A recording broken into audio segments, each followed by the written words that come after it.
Hello, everybody. I'm Julie Enslow. I want to welcome you all.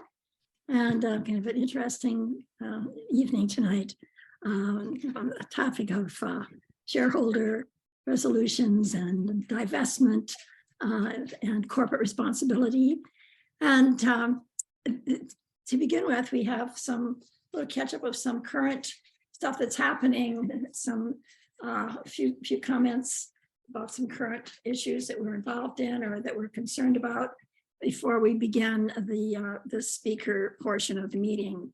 And I'm going to kind of start out with a few comments about what's happening with COP27, the Conference of Parties for the resolution of the climate crisis on the planet. And they have this year, the COP meetings are being held in Sharm el-Sheikh in Egypt. And it is a controversial place to hold these meetings to begin with, because Egypt is a police state and there are tremendous restrictions that are being placed on where the conference members can go and where any demonstrations can be. They can only be inside of the conference center itself, conference area. They can't be out in the streets of the city. And there's some basic issues around human rights that have risen as part of this conference. And maybe many of you have heard of the democracy activist and also climate activist, Alaa Abdel Fattah, who's been in prison for, I think, 6 or 7 years now in Egypt, and has for the last few, oh my gosh, must be several weeks or months, has been on a hunger strike, but drinking water. And now the last week, he had stopped drinking water, and people were really concerned. Much of the conference right now is really focused on the release from prison of Alaa Abdel Fattah. And there's some of the leaders from, including President Biden, when he met with the Prime Minister Sisi, the head of Egypt, have brought this to his attention. So it'd be interesting to see how that works out. But the kind of two big issues that have taken place there, that the civil rights and the human rights being one, with the slogan really that there can be no climate justice without human rights. And those gets kind of the main slogan for the demonstrations. And then there's also the whole issue of loss and damage, which is a big, big issue there at the conference this year. And by conference, loss and damage, they mean it's where the major emitters of greenhouse gases, like the United States, should compensate the poorer countries over the irreversible impacts of global warming. And the United States has been balking at the idea of this loss and damage, or paying any damage done to poor countries that didn't contribute much carbon pollution themselves, but for which the wealthier nations of the world are responsible for. And so it's been disappointing that the United States is not responding to this issue as we would have hoped, as well as other powerful countries that have been big contributors. There's been a few things that have been brought up by the poor nations and those that are most vulnerable. For example, a coalition of Pacific nations led by Tuvalu and Vanuatu have been calling for a fossil fuel non-proliferation treaty, kind of based on the nuclear non-proliferation treaty as a model, treaty as a model. And that would be a treaty that would stop further production of fossil fuels internationally, and countries would sign on. It would be a legally binding treaty. And then they also have proposed from the Pacific nations, a global tax on the profits of fossil fuel corporations that have been making billions and billions of dollars daily from these sky-high energy prices, and that this global carbon tax on their profits would be a source of funding for loss and damage. So it's very interesting, and to be it's considered controversial, but it's also considered by people who are really serious about this as getting to the source of the problems. And we have to stop the production of the fossil fuels, and we have to have those responsible for this disaster that's happening to the planet be those who are responsible to pay for these damages. And so it's right now there's over 600 fossil fuel lobbyists at COP27. And so they do their lobbying behind the scenes. And somebody gave the quote, if you're going to discuss the problem of malaria, you don't invite the mosquitoes.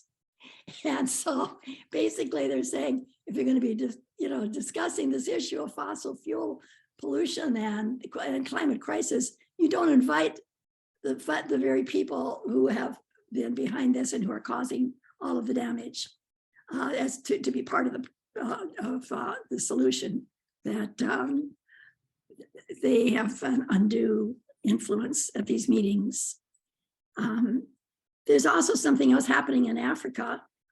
Most of the Africans don't feel that this is an African COP conference. It's an Egyptian COP conference, because most of the people who are affected by this in Africa have not been able to come to the conference.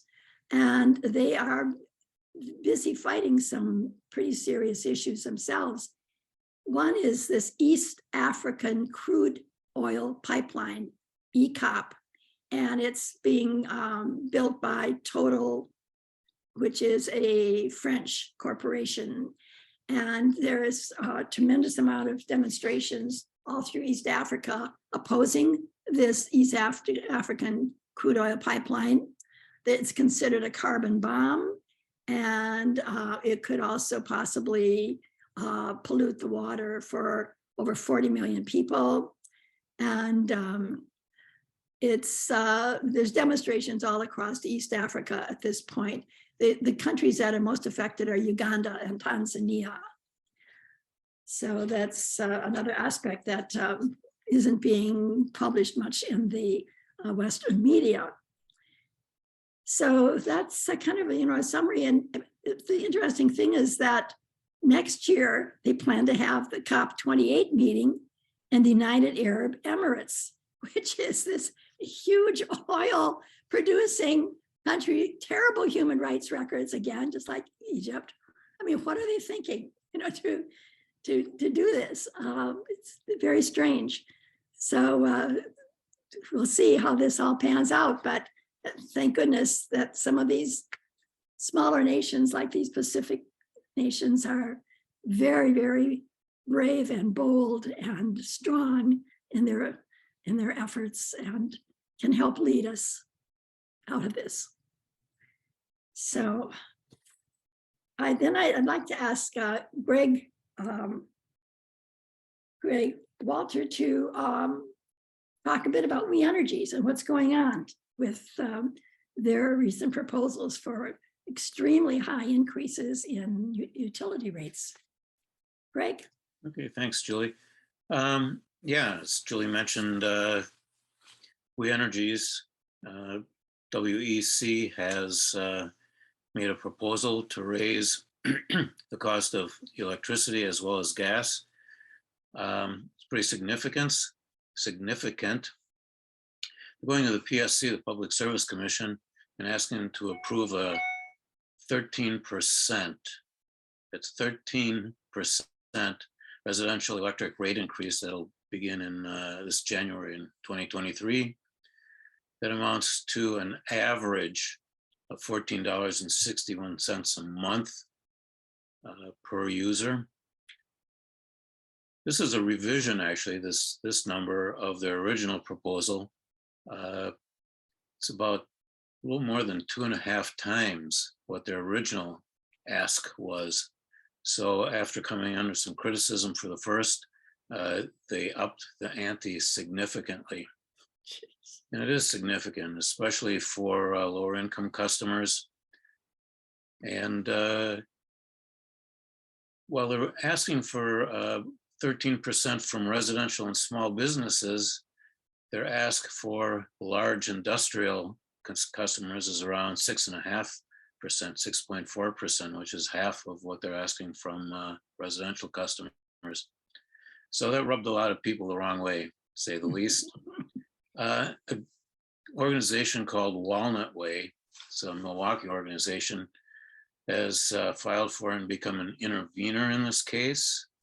And they are leading a coalition of around a dozen organizations, which includes 350 Milwaukee, and opposing this increase. So we're somewhat involved, certainly not at the top of the food chain, but we're in there. There's been a number of actions in the last couple of months. In October, I think it was October 15, there was a Fight for Our Lights rally in Zeidler Park across from the We Energies headquarters. About 70 people were there, including Brendan Conway, who is the spokesman for WEC and We Energies. There was quite a bit of news coverage of that. Ultimately, at least for that type of a rally, it was in 4 or 5 publications or on the radio and 1 TV. So there's also been several PSC public hearings, and those have been well attended and had many people stepping up to speak on the impact that this would have on them. And there's also, the PSC took written comments. They were accepting those through yesterday, so that has been cut off. However, one of the written comments came from the city of Milwaukee, and if you haven't read it already, I urge you to look at our emails from 350 Milwaukee, or do a Google. Emails, there have been a couple of the emails over the last, in the last week that includes the link to that statement from the city of Milwaukee, and it is, it's excellent. We're expecting more news and action in the coming weeks. There's continuing meetings going on, and I suggest you watch the 350 Milwaukee newsletter as that becomes available. There will be, that information will be there, and hope that you join in trying to shut this down, or at least diminish the size of it. So back to you, Julie. Okay. Were there any other brief reports on anything that I think not. So I would like to turn this over to Terry Wiggins, who's going to introduce our speaker for the evening. Terry? It is my honor and privilege to introduce our speaker tonight. That's Christopher Cox. Is going to talk about divestment or shareholder activism. Actually, I think I might talk about the divestment part more, but we'll see about responsible investing. Chris is the Associate Director of SGI-CRI. That stands for Seventh Generation Interfaith Coalition for Responsible Investment. And in the past, he led the Human Thread campaign, a program of Seventh Generation Interfaith and a Catholic effort to raise awareness, direct action, and build solidarity with garment workers. Previously, he served in multicultural and low-income communities in the US and in Latin America. He earned an M.Div and a BA from the University of Notre Dame. Chris, over to you. Thank you. Thank you. And if you don't mind, I'll share some slides. if I can get this going correctly. There, you seeing those? Yes. Yep. Yes. Okay. I've got a ton of material, so I'll just try and hit on a few things, and I've got plenty of stuff for backup if at some point conversation drifts that way. And maybe I'll just say as well, for my part, if anybody's got any, if people have anything they want to add along the way, or questions they want to ask, or something you want to argue, whatever, feel free to just kind of jump in. I'm pretty loose with some of this. I thought we'd think a little bit about stories, and some of it's looking at the front page. Some of it we've talked about a little bit already. Talk a little bit about what faith consistent or socially responsible investing means, and then looking at some of the strategies involved in that, and kind of go from there. But of the stories we tell, there are four kind of big headlines today or in recent days that I thought were worth kind of touching upon. Maybe just to add a little bit more to the COP27 report would be to say that this year's theme is officially Together for Implementation. But frankly, there's not much that's been implemented in many respects, right? By governments or by companies. And so a better tagline might be, based on the conversations that you hear, the positive conversations that happen, as limited as they may be, would be, rather than Together for Implementation, Together for Accountability, because people are asking, how will you measure it? Show us the data. And there are some of those kinds of conversations that seems to be happening in some of the reports that I've been reading about it. At the same time, over in Indonesia, you've got the G20 happening, and UN Secretary General Antonio Guterres at that event said, in relation to the necessary ambition in reduction of emissions, I would say that the countries around the table in this G20 are the ones that matter, because they represent 80% of emissions. So a lot of significant things there. The US, Japan, and some other companies today talked about a $20 billion plan to help Indonesia curb their reliance on coal-fired power in what's actually the fourth largest country on the planet by population. Why it matters is that Indonesia is the most reliant on carbon emitting fuel of any of the countries down there, with 60% of its energy coming from coal-fired power plants. And the problem with the 20 billion is it's still just a fraction of what they need to decarbonize. And it's only a drop in the bucket of the 9,000 coal-fired plants roughly that are still going around the globe. Third little thing that kind of fits in is the election map, right? That's one looking at like governorships and the like. The Washington Post in its exit polls showed that climate was tied with abortion as the second most important issue facing the country for last week's electorate, and ahead of crime. Was the expected red wave actually a green wave? States like Maryland, Massachusetts, Michigan, Minnesota, ironically all four M's, have all seen environmental policy stymied by the opposition. But now Democrats in those four states hold the governor's office and both houses of the legislature. So maybe there's an opportunity to see some climate progress happening on the state level in those four places. Turning back to COP for just a moment too, we'll ask you a little trivia question here. Who wants to take a stab at the only Midwestern governor that actually traveled to COP?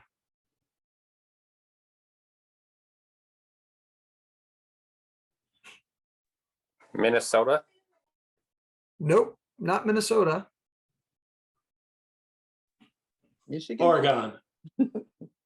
Oregon's a little further out west. So I don't know if the Oregon governor went. And I heard, was it Michigan? Governor Whitmer didn't go. The one who attended from the Midwest is Governor Eric Holcomb of Indiana, one of these blood red states. But even they have come to see the light that that the green transition and renewable energy actually provides some real opportunities. So he thought it was worthwhile, for the benefit of Hoosiers, for him to go to COP. that fourth little image is that the population on the planet is set to hit 8 billion today, according to projections from the United Nations.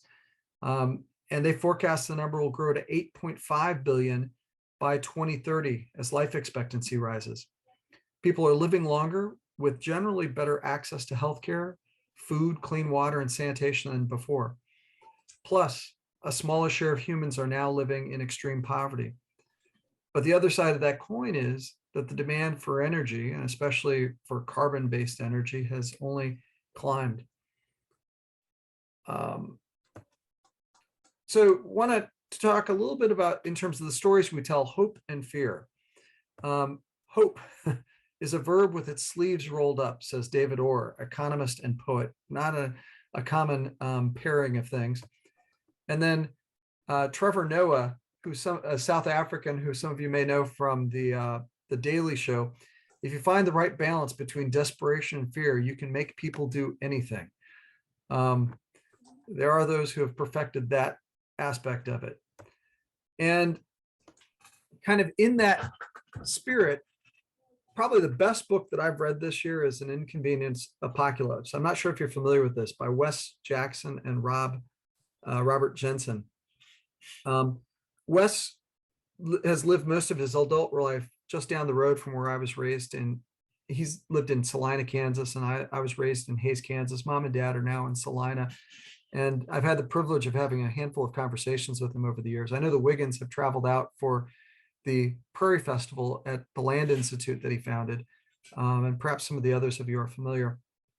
But a couple of top line things I draw from that book is that we're actually facing multiple cascading crises. It's really dire, especially, reading his book. It's very clear about that. The other line I found pretty powerful is this quote from Utah Phillips, one of his songs: "The earth is not dying, it is being killed, and those who are killing it have names and addresses." And in full disclosure, my address is surely on that list, and I suspect any of us on this call, our addresses and names are on that list. The other thing that was an interesting argument from him, and one that, for better or for worse, is one I resonate with, is that the current crisis is shaped by, but not the result of, capitalism. That we as human beings haven't shown evidence that we won't kind of go for increased dense carbon energy. That there doesn't seem to be any model that's actually been practical on a scale yet to show a different way of living. The other thing he says, we are starting too late, but we have to start. And his big confusion is the only way to live in balance with this planet is that we be fewer with less, which is certainly a controversial kind of conclusion, but one that reading that book made very clear. I'll just add one other pair of a truth and a corollary that he presented. The truth being Martin Luther King: "The arc of the moral universe is long, but it bends toward justice." And Jensen and Jackson added this one, though: "The arc of the physical universe is even longer, and it imposes limits independent of human ideas about justice." That sooner or later our planet, within its limits, is going to have is having its day. So, broadly speaking, the organization I'm a part of, Seventh Generation Interfaith, is 49 years old. We turn 50 next year, and we fit in a long timeline of organizations that have tried to do socially responsible investing or faith aligned investing. This chart kind of lays out a variety of different kind of points along the way. And we are members of the Interfaith Center on Corporate Responsibility, founded in 1971, the second bullet point there.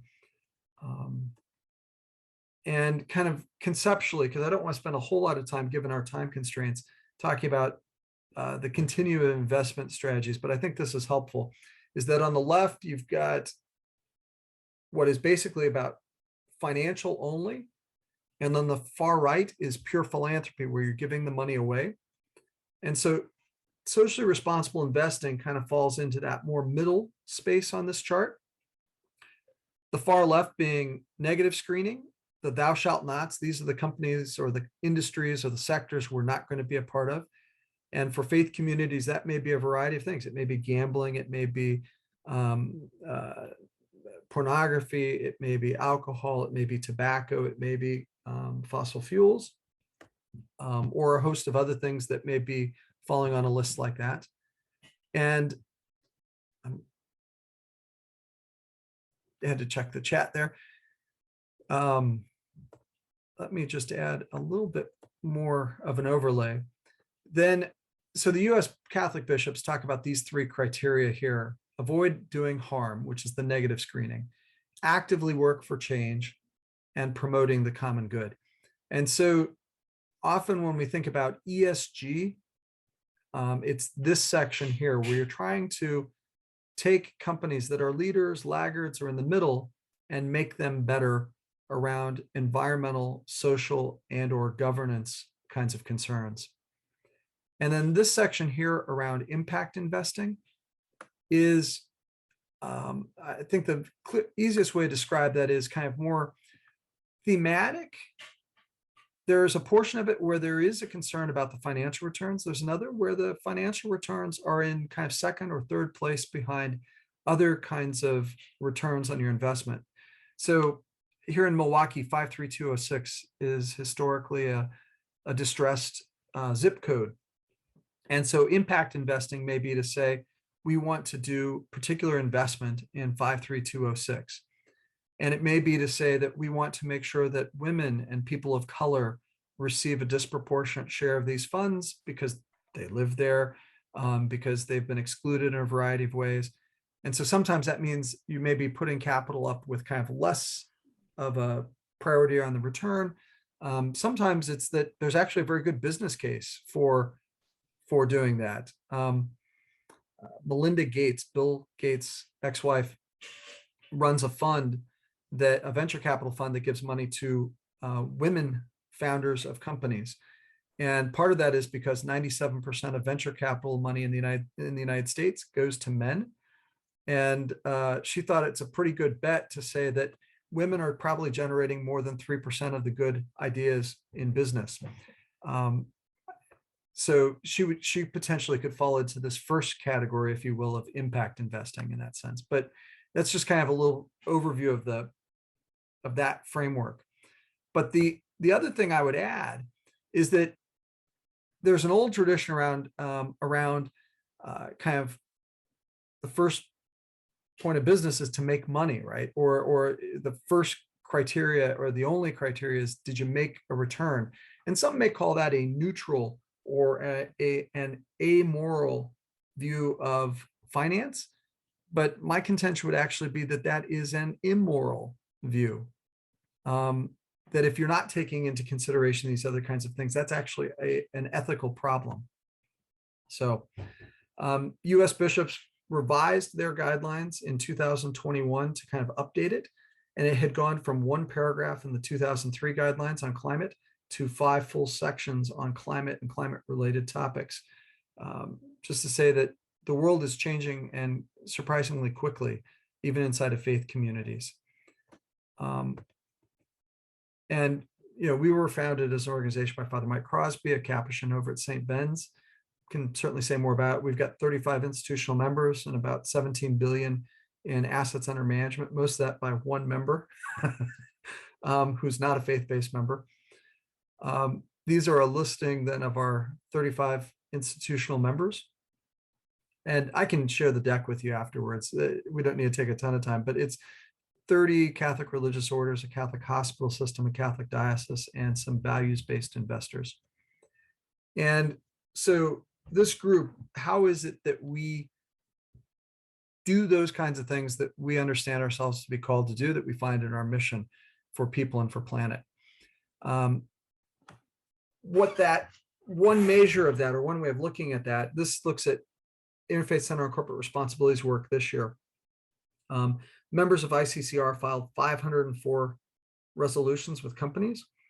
Any shareholder has the right to file a resolution so long as you have had, right now, the numbers are $2,000 in the company for 3 years or more, or $15,000 for 2 years, or $25,000 for a year. There are all kinds of restrictions under what you can ask, but that's one of the tools in our toolkit for working with companies. And you can see down here the kinds of resolutions that were raised with companies. And by far the largest number of resolutions, 120, were around climate. 109 were about diversity, equity, and inclusion. 73 were governance, which is a broad category and can include a lot of things. 68 were more specifically about human rights and worker rights. And 58 were about lobbying and political spending. But the lobbying and political spending actually can often have, as we know from all those lobbyists at the COP gathering, can have significant impact on climate as well. And I'll plan to come to that in the next few minutes. SGI, as a smaller part of ICCR, we filed 56 resolutions. We were the lead filer on 11. And so we filed 15 in the climate area, 14 in human rights, 12 in health equity, 10 in governance, 5 in food and water. And some of those votes then on those shareholders, because every shareholder gets to vote. So we had a racial justice, a racial equity audit, that's mistyped there, at Johnson & Johnson. We had a civil rights audit at Altria, the tobacco company. Gilead, which is a pharmaceutical company, we had what we call lobbying alignment, and it was about how their lobbying efforts around pharmaceutical access align with the nice, pretty statements on their website about pharmaceutical access. Valero, which is a petroleum company, gas and oil company, we had one about them establishing greenhouse gas targets. UPS, which does not have a small carbon footprint, we placed a resolution with them around climate lobbying. Again, disclosing that they've got some pretty progressive statements around climate that they've made. But how does that relate to what the third party spending by them does? So they're members of the US Chamber of Commerce, they're members of a lot of other trade organizations and sometimes dark money groups, and to report back on the alignment or misalignment on those practices. We also had a lobbying disclosure in general that they just need to be much more specific about how they were spending, for instance. So you can see a smattering of topics that we raised with companies. There's I'm not even going to spend much time on that, but just to say that there, in the past year, there's been a lot of action globally and in the US federal government, as well as in states, around climate change. I think I'll just skip on the human rights piece. There have also been challenges of people who've come to challenge the work that we do on a regular basis. Elon Musk of Tesla has called ESG a scam. Mike Pence in a Wall Street Journal editorial also came out strongly against it. And there are a number of states like Texas and West Virginia now that are prohibiting state treasury funds from being exercised in one way or another that address themes of, say, climate or human rights and other kinds of concerns. So there's a real backlash happening right now. There are also a number of states that have legislation in different places. The green states were saying favor ESG kinds of considerations in state treasury funds. The red and pink states are the ones that have different levels of opposition in legislation. And then states like Wisconsin are kind of middling without defining one way or the other. There were what we call anti-ESG groups that have filed resolutions in the 2022 proxy season. There was also, of course, the West Virginia versus EPA Supreme Court decision, and a variety of other warnings out there that make for a pretty adverse environment. We were also talking before, though, about like the lobbying piece, right? And I guess the thing I'd want to add on that would be to say that, the question we're trying to ask is, are companies walking the talk on climate? In so many ways around lobbying efforts, we know more generally our democracy is being tested We have a deeply divided populace across the political spectrum, and it's reeling from the after effects of a tumultuous presidential election, hard conversations about racial and social justice, a continuing public health crisis, and the economic aftershocks of a pandemic that never seems to end. And you've got companies, though, through different methods, having the most negative influence, for instance, here on climate. These are companies coming from across the globe. And then you also have industrial trade associations that have the strongest negative influence. And these organizations are all funded by corporations, right? That's corporate treasury money making its way over there. And so one of the things we've been doing, and there will be more of, and this is how it falls into that kind of governance, or the G, is this year there are actually 7 different types of lobbying and political spending resolutions we're putting in with companies. So sometimes these don't get looped into that climate number, but often they are supportive of those kinds of efforts. So just generally speaking, asking companies to disclose more clearly their lobbying expenditures. For companies that have committed to being Paris aligned, that they present a report showing, in fact, how their lobbying aligns with those commitments to being Paris aligned. If they've made a net zero commitment, show how their lobbying reflects that net zero commitment, right? So Michael had an image of a protest at JP Morgan Chase. JP Morgan Chase has made a net zero commitment, and yet the challenge becomes kind of, can they actually show that their direct lobbying and their indirect lobbying and their other kinds of spending, is that in furtherance of a net zero commitment, or does it actually undermine the action necessary and required to do that? Political expenditures misalignment. If you're a company and your PAC, your political action committee, is giving money to a climate denier, that would certainly be problematic and a misalignment about your values and the people you're supporting politically.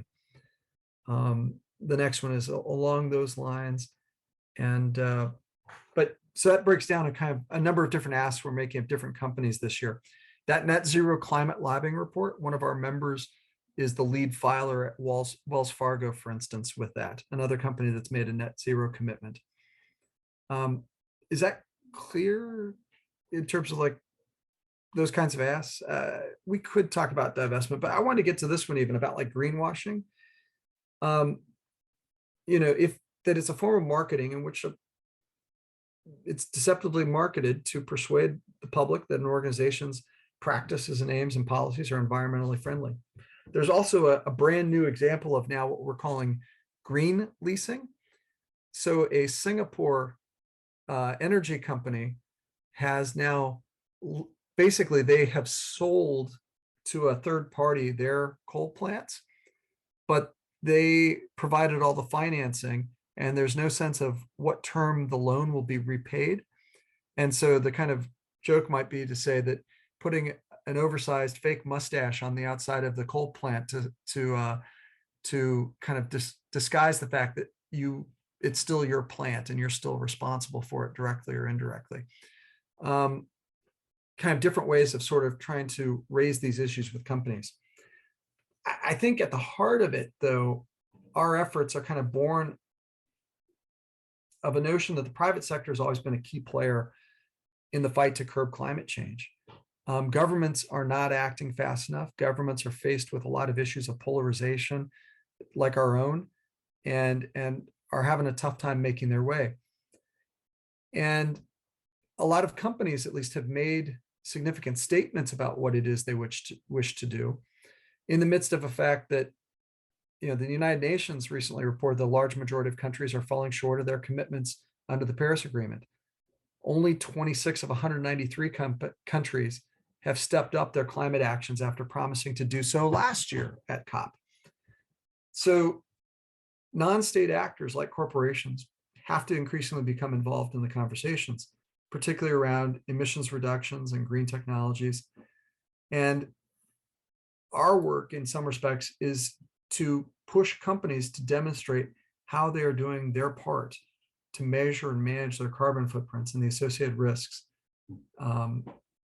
that have sparked the surge in public corporate climate commitments. Happy to talk more about some of the resolutions that are filed, or maybe go from there. Terry, what do you think? Do you want to take up the kinds of thoughts around divestment a bit more, or I can take that initial stab, that one slide I have on, you're on mute right now, because I've dominated a lot of the conversation up to this point. Would love to see it become more conversational. Sure. And, Thank you. I just want to comment that Terry Wiggins, who's been with our 350 group for several years now, very active, has a very interesting history of working on divestment issues with churches. And she was really the first person to get the Unitarian Church locally and nationally to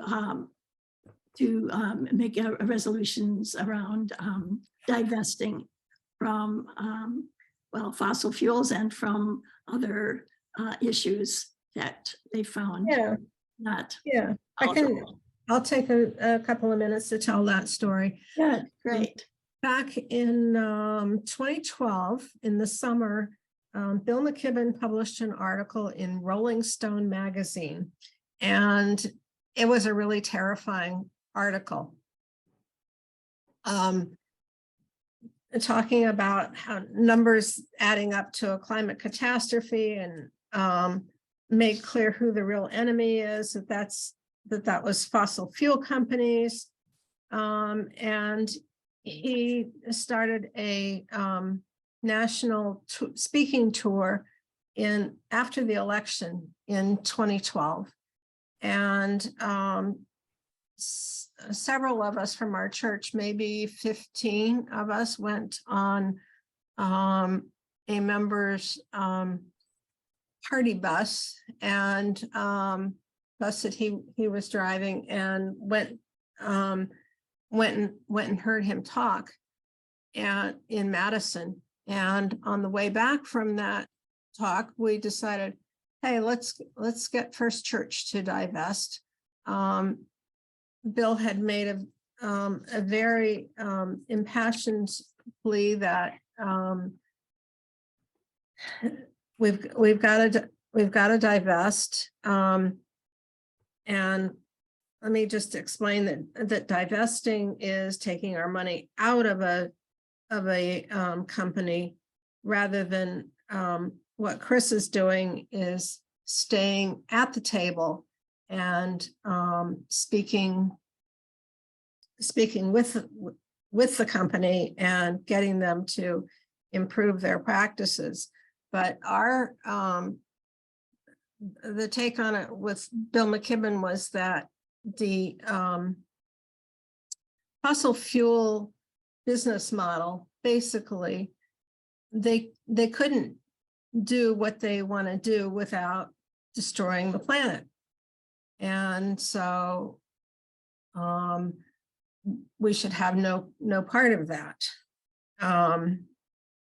And so we got First Unitarian Society in Milwaukee to divest pledge to divest its funds from fossil fuel companies within 5 years. And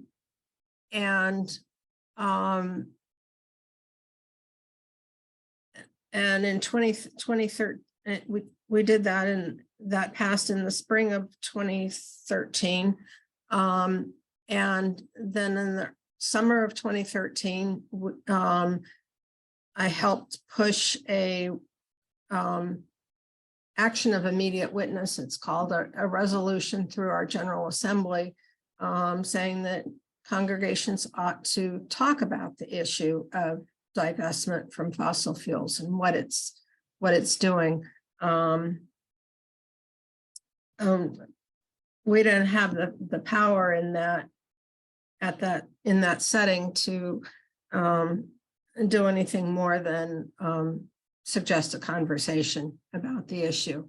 In the 2014, we came to the General Assembly with a business resolution, which is a more powerful type of resolution that really strongly encouraged the business holdings of the endowment, the common endowment fund, as it's called, be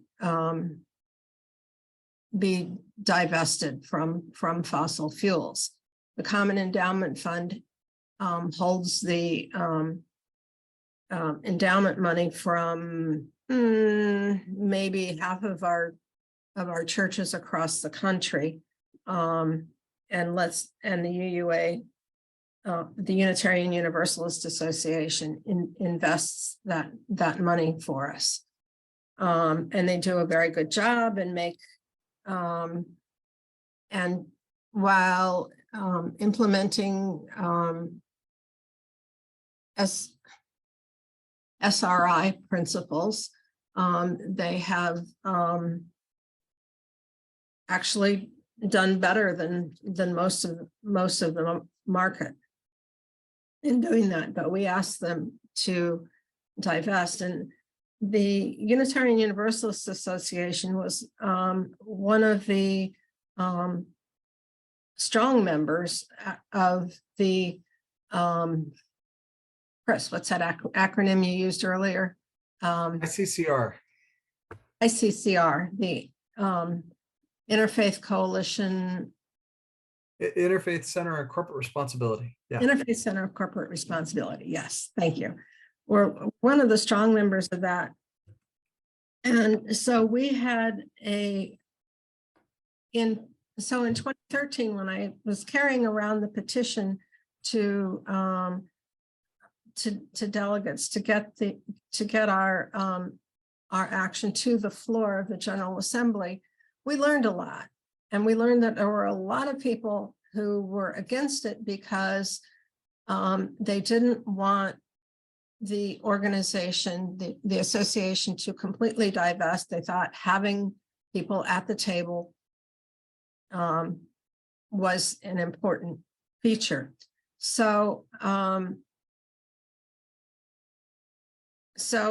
what we came up with in 2014 was really a compromise resolution that allowed the association to hold enough, to have enough holdings of the fossil fuel companies that we were targeting to stay at the table, to be involved for investments, and that compromise was what passed. If we hadn't had that compromise, our treasurer and perhaps our board would have been totally against the idea of divestment.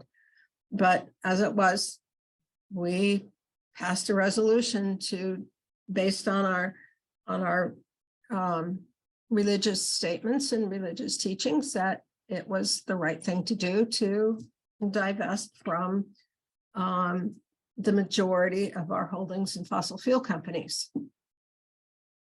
So that's my. Well, and so that's alongside about 1,500 U.S. institutions that have already, in various ways, declared some forms of divestment. You know, it's about $40 trillion now that has signaled that they have withdrawn from fossil fuels. That includes even some folks, you know, near us, like Marquette University. Now, Marquette is unwinding it. It's going to take a good number of years, because many of their investments are very long term, but they recently made that declaration as well. And and to Terry's point then of the keeping the seat at the table, that's that $2,000 holding for at least 3 years, or $15,000 for 2 years, or $25,000 for a year. And I'm seeing a number of things showing up in the comments here about, the stranded assets, for instance, and peak oil, some are saying may well be this year, or within the next 5 years. And that in many ways, to poke holes in the ground to pump out more oil is sending more money after something that they're just not going to be able to generate the return on. That, even from a business perspective, it's not something that a sound or shrewd business person would think of as a smart step at this point in time in a lot of those companies. In spite of all the prodding they've been getting around the Russian war to try and find other sources of fossil fuels these days, President Biden can't give them enough incentives to start. Right. And they have already discovered more than enough fossil fuels to burn the planet many times over, I think. It's been a long time since I talked about this, I have to say. I think Bill McGibbon recently used the phrase of like 500,000 Hiroshima bombs daily, basically, Yeah. from the consumption of oil. 500,000, I think, was the number. And anyhow, it's one of those kinds of things when you put it in that context, it's stunning. Absolutely. Yeah. And and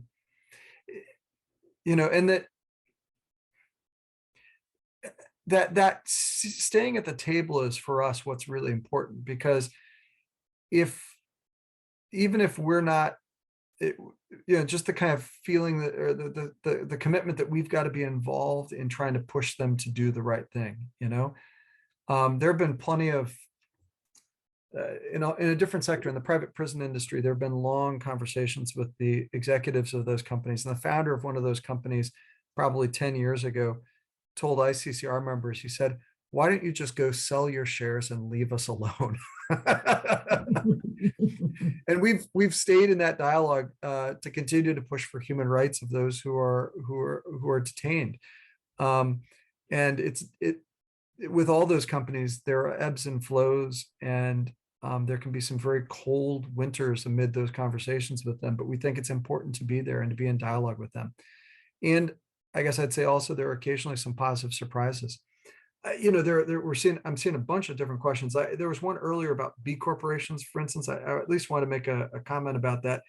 First one off the top of my head of great B corporations right now would be Patagonia, where they've recently said that their only shareholder now is planet Earth. And not all B corporations arrive at that level.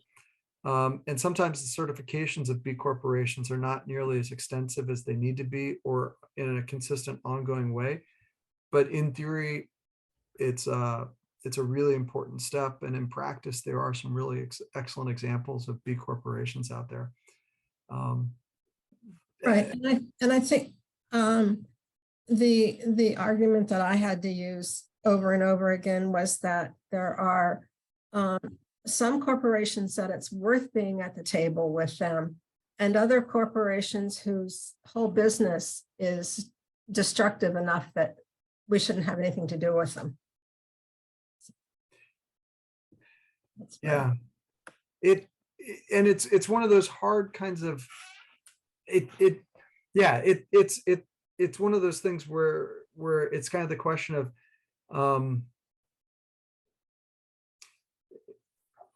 how do you draw that line? Where do you draw that line? And at what point is a company irredeemable? Mhm. I have a question regarding that. Yeah. We were talking about greenwashing. Is that, my understanding is that where they're using deceptive practices or trying to make you believe that they're doing green practices when they're not? And if that's the case, how do you get to the bottom of what they're really doing? Yeah, well, like just putting your TV on and you see like an ad from BP talking about all the great innovations they're creating to save the planet, right? Now, there are some legitimate and good things maybe that are coming from some of those lines of research, but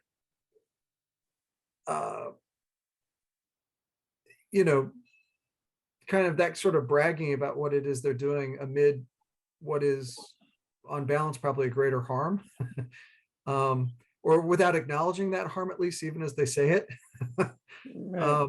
is problematic. And I think that I'm a bit of a cynic, and so like any kind of corporate report I read, their ESG reports or whatever report they're putting out, I know they're trying to put themselves in the best possible light, right? I mean, that's human nature. And yet, the challenge is to try and find ways so that it's comparable data, so that we're really trying to assess in a fair way. Part of the Securities Exchange Commission has been seeking some ESG standards. And part of that is to help kind of clarify so that we're comparing apples to apples. So that when a company says we're doing this, this means the same for them as it does for another company. And, so there are kind of human nature ways of trying to make yourself put yourself in the best light. There are other ways where it's, what's the phrase about statistics? There are statistics, damn statistics, and lies, or something to that effect, right? So then you determine at some point that, like Terry said, that some of these companies just are not even worth bothering with. You have to get past all of that deception to find out what they're really doing. Yeah. I think it depends on what the business of the company is, whether it's worth being involved. If their business model, like the fossil fuel companies, is basically their business is at their best when they're burning the planet. Mhm. Other Right. businesses don't have quite necessarily that effect. Okay, well, thanks. There are a lot of better things happen. I just want to jump in here and point out to everybody, there's the reactions. I think it's still there, yeah. If you go down to the reactions button, you can raise your hand and get in a queue. We don't have a queue right now. If you feel comfortable. And there are a lot of comments coming in here. I almost feel like I should try and read them aloud, but they're coming pretty fast. And sometimes I can get it to fit over on the side so I can be reading those as we're talking, but maybe, Julie, I see your hands up, or if people just want to come off of mute. Julie, you're muted. I remember years back when I was working full-time in the nuclear disarmament movement, that with Peace Action, that there was the General Electric campaign, which resulted in, it was a boycott, and it was, so they used that as the tool. And at that time, General Electric was one of the main producers of nuclear weapons, or at least certain parts of nuclear weapons. And it was a company that had, they produced other things too, like light bulbs and lots of, some electrical equipment and generators, and also hospital equipment. They had quite a lot of hospital equipment that came out of General Electric. And so there was this big campaign to get General Electric to stop being involved in the nuclear weapons business. And it included a massive consumer boycott. I didn't buy General Electric light bulbs for years and years. And so on that level, it was grassroots. But the religious communities that were running most of the hospitals in the country still back then, maybe this was in the 80s or 90s, probably the 80s, and that the organizations that were run by nuns made the decision not to buy any more of their major medical equipment for their hospitals, which cost some money. They were big investments. They would no longer purchase from General Electric until they stopped producing nuclear weapons components. And so that was what I guess really turned them around was that action by the nuns. But at the same time, I think people were divesting, and I'm assuming there may have been shareholder resolutions going on at that same time around that issue. Perhaps you know whether or not there were. I kind of thought that it was kind of going at a lot of different levels at once, and it was very effective. So I just would like you to comment on that sort of a mix of efforts focused on some of these companies.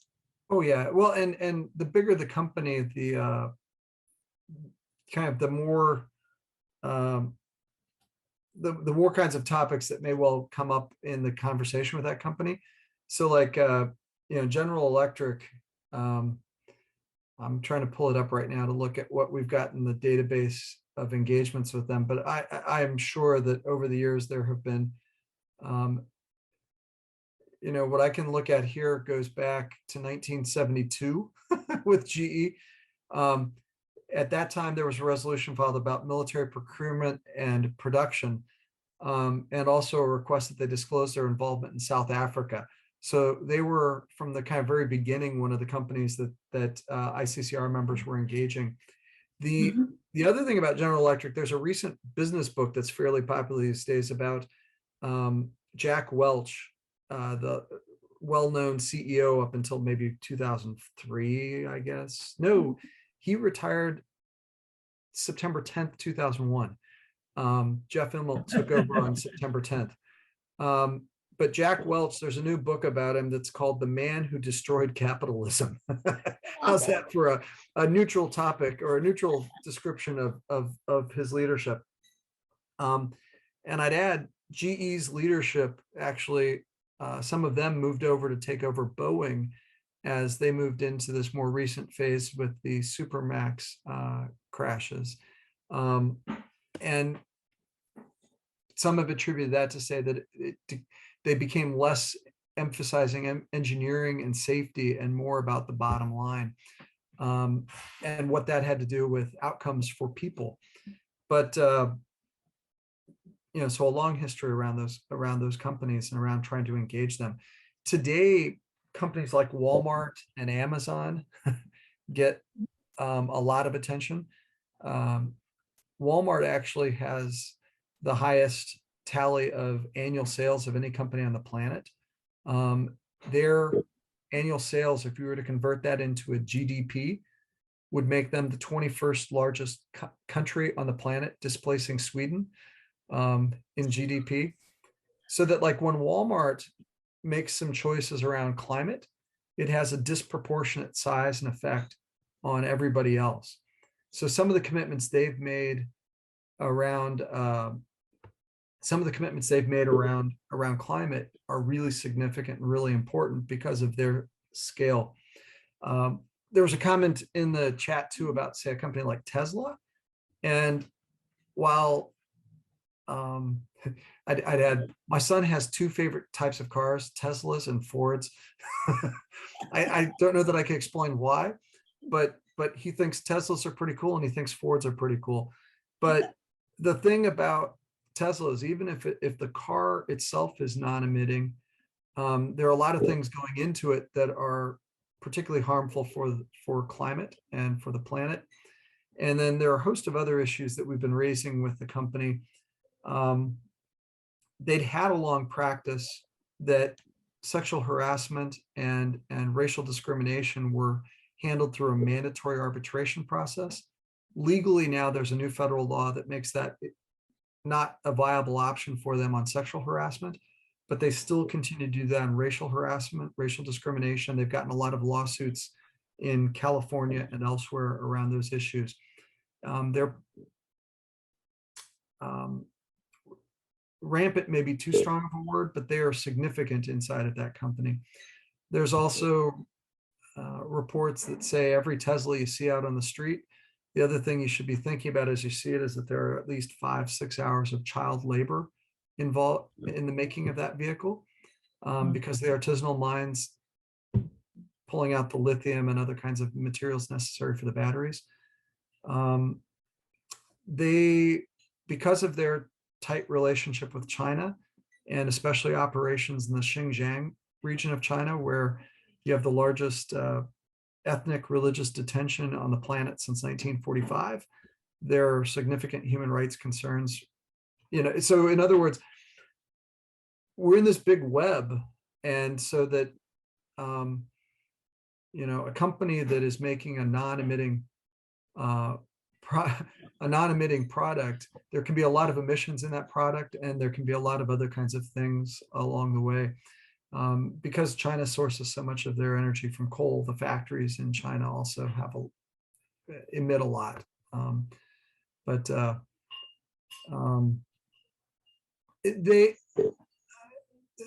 The responsible mining questions are fraught.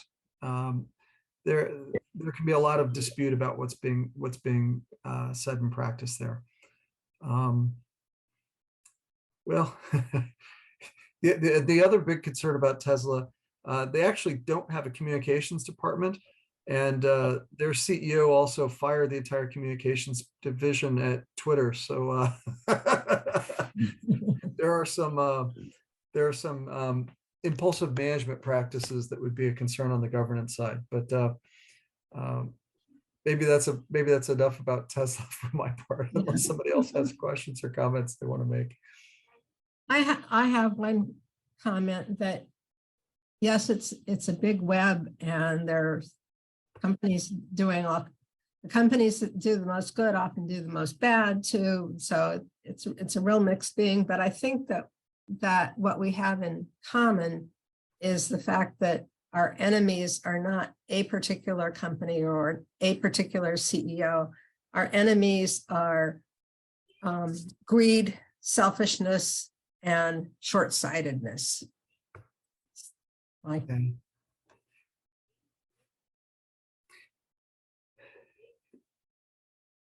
Yeah. Any others you want to add, Chris?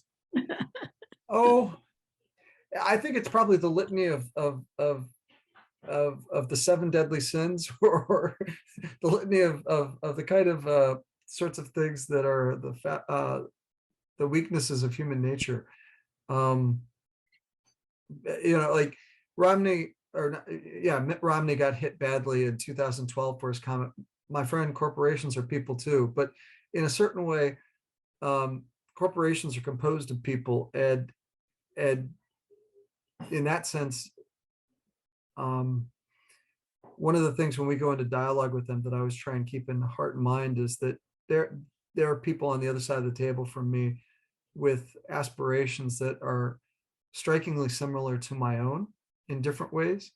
Mm-hmm. And not to dehumanize them as I engage in those conversations. Mm-hmm.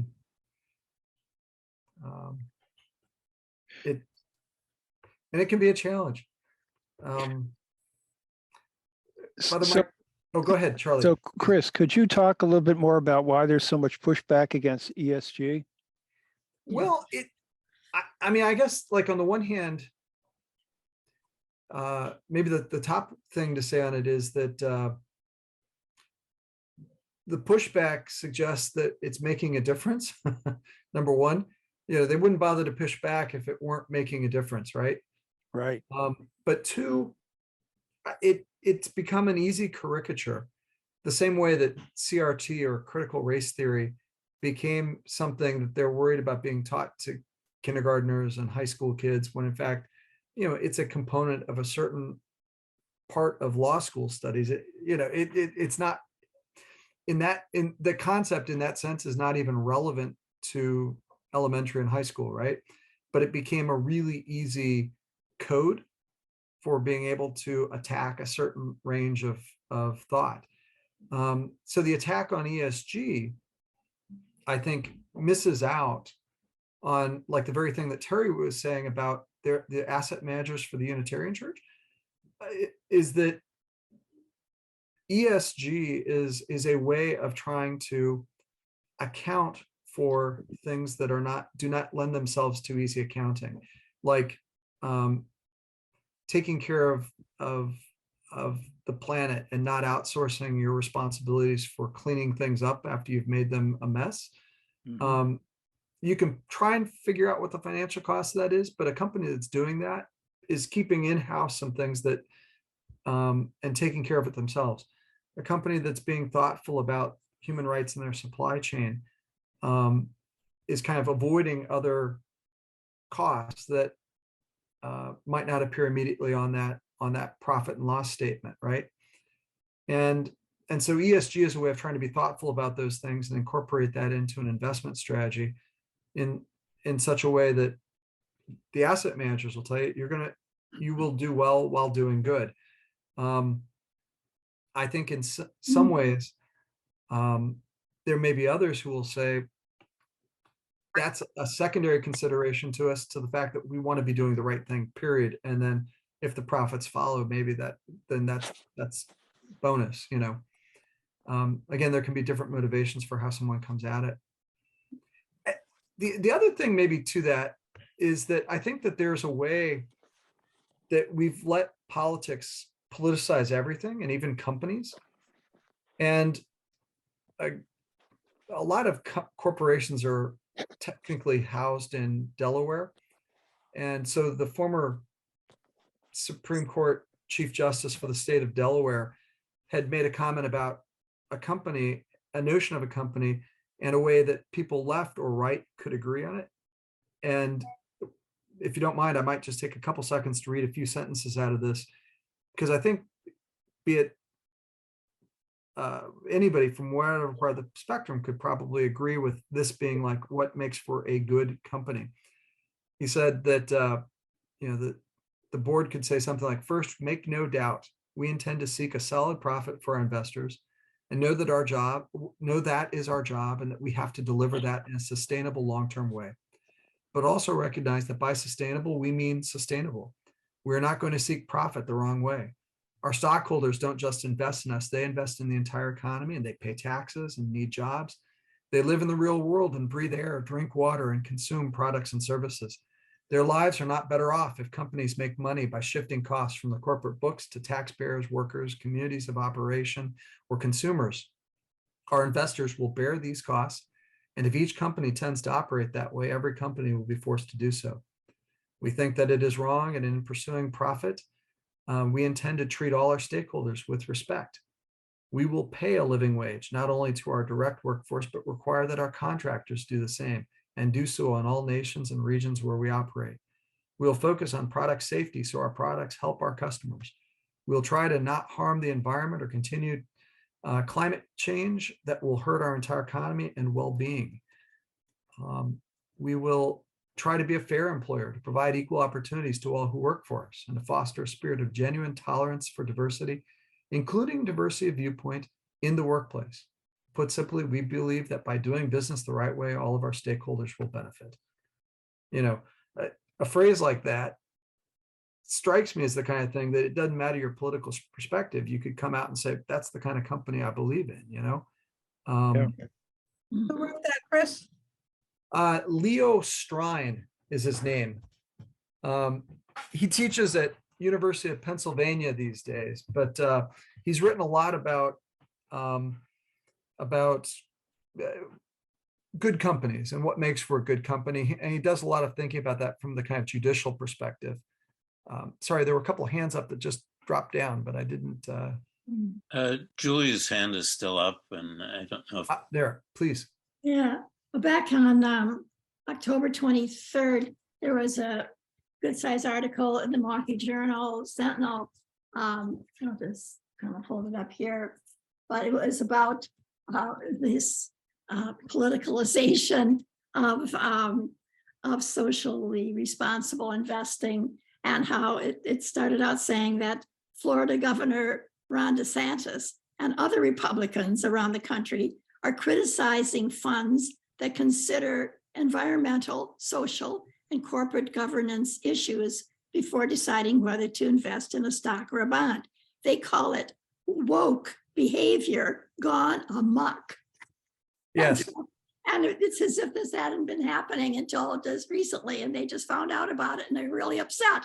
And because mean, it's been going on for a long time. Socially responsible investment is something that, that my husband and I were involved in from day one. I mean, we were going to put our money in something we didn't believe in. And so but it's really funny how now all of a sudden, some of these right wingers have found out about this and they're aghast. And so they're trying to make a big issue out of it. And so it's kind of an interesting article. Well, Ed, like Governor Greg Abbott of Texas would think of Jamie Dimon as a woke capitalist, which I don't know which part of that is the funniest part. I'm not sure if it's but yeah, it's a curious set of claims, and so they're actually now like ETFs or electronic traded funds, exchange traded funds, and it's kind of like a similar to a mutual fund. And so there are now some right-wing ones that are in gun companies and fossil fuels, and you think of like all the favorite companies, and they would have done maybe okay this year, but if you tried to look at that over a span of more than a year, that would just be a real loser by and large, the sets of investments that they've been proposing. Well, they've also tried to start a bank, and it's had some significant issues as well. So that, well, anyhow. Look what's happened to crypto. Yes. Collapse there. And it has all kinds of ramifications everywhere on that one. Although, given that FTX, the CEO he was one of the larger donors to Democrats, the right wing is looking at it that way. Although I'd add his deputy had donated almost as much to Republicans in this last election cycle. And I totally agree with Stephen's comment there that it's a Ponzi scheme. Not everybody agrees with me on that, but that's kind of where I come from on it. I have a tough time. There was an old Saturday Night Live skit 30 years ago about what they called the first change bank. And you had these tellers basically in an ad, you come in with a 20, we'll give you 4 5s. Or if you want a 5 or 5 1s and 3 5s, we can do that for you. And, and then somebody said, and how do you make a profit? Somebody might ask us. And the answer is simple: volume. And it's like, well, it doesn't work that way. And a lot of the crypto kinds of things scratch beneath the surface on the audit reports and things like that. And you realize that there are very limited kinds of, and not nearly enough clarity in terms of what's happening there. So the SEC will hopefully step forward, and maybe even Congress might pass a law that will help regulate it, so it's a little less the Wild West.